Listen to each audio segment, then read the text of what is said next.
Anak yang bijak mendengarkan didikan ayahnya. Berarti anak yang bodoh biasanya tidak dengar apa-apa.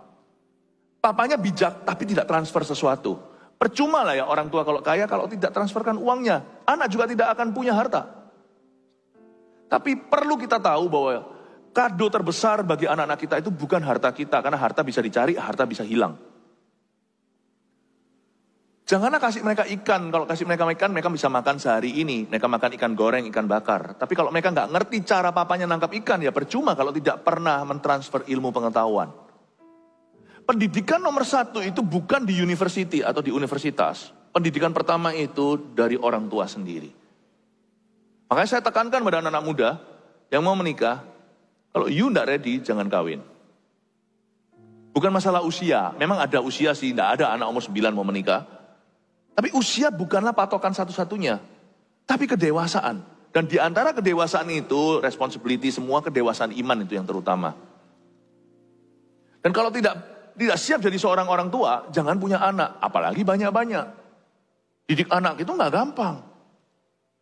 Tidak sulit juga, tergantung sulit tidak itu, Anda mempersulitnya atau tidak. Mudah atau lebih susah, itu tergantung Anda dan saya.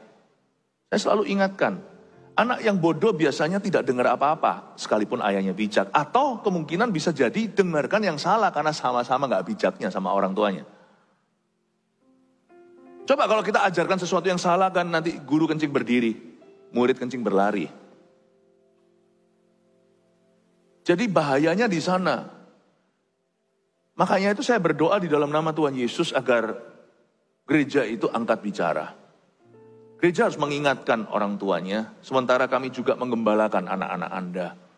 Ingat ya, prinsip ini harus dipegang benar. Sekalipun jikalau kita bijak, kalau kita tidak punya waktu untuk anak kita akan liar. Dan kalau kita tidak berani berkata tidak. Bukan hanya penerimaan yang harus kita berikan kepada anak kita. Kita bisa menerima mereka apa adanya, tapi maukah Anda menerima mereka sebagai jenazah? Jikalau mereka kena narkoba, overdosis, contohnya tidak. Ada waktunya orang tua akan mengarahkan dan berkata, no.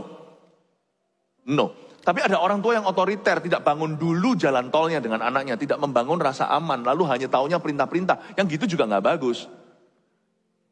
Tapi kalau anak hanya diterima, positif.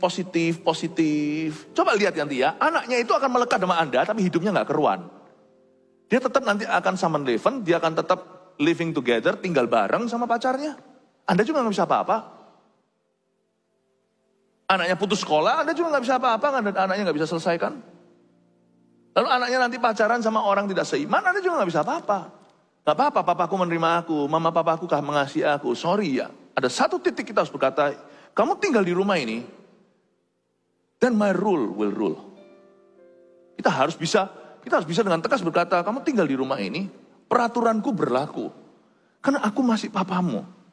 Dan meskipun anak mungkin bisa berontak, tapi lama-lama dia akan bisa menghargai itu. Karena boundary atau batasan-batasan yang kita patokkan untuk anak kita, itu nanti akan menjadi rasa amannya. Coba lihat ya, anak yang dari kecil dikasih disiplin tertentu, nanti besarnya itu rasa amannya. Dia awalnya nggak suka, tapi lama-lama dia punya pengendalian diri di area itu dan dia ngalami kemenangan.